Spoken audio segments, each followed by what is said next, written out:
প্রায় ৩ দশক পর হামাসের সঙ্গে সরাসরি আলোচনায় যুক্তরাষ্ট্র। বলা হচ্ছে জিম্মিদের মুক্ত করতে এই উদ্যোগ হোয়াইট হাউসের।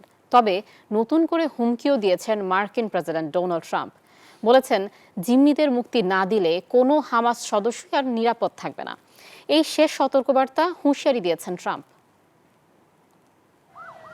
ফিলিস্তিনের স্বাধীনতাকামী সংগঠন হামাসের কাছে জিম্মি মার্কিন নাগরিকদের মুক্তি এবং গাজা যুদ্ধ বন্ধের জন্য বিরল উদ্যোগ নিয়েছে ট্রাম্প প্রশাসন। হামাসের সাথে ওয়াশিংটন সরাসরি আলোচনা চালাচ্ছে, বুধবার এ তথ্য নিশ্চিত করে হোয়াইট হাউস।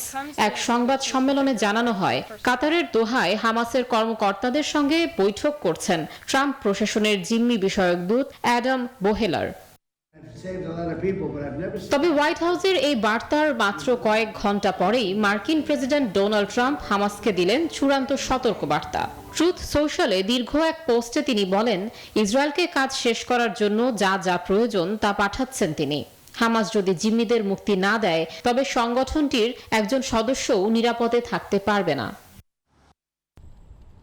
হামাসের সঙ্গে যুক্তরাষ্ট্রের যোগাযোগকে কিভাবে দেখছে ইসরায়েল তা এখনও স্পষ্ট নয়। একটি সংক্ষিপ্ত বিবৃতি দিয়েছে দেশটি, তবে সেখানেও বিষয়টি পরিষ্কার নয়।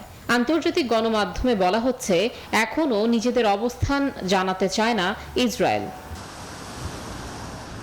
এদিকে ফিলিস্তিনও এখনও হামাসের সঙ্গে ওয়াশিংটনের যোগাযোগের বিষয়ে নিজেদের কোনো অবস্থান স্পষ্ট করেনি।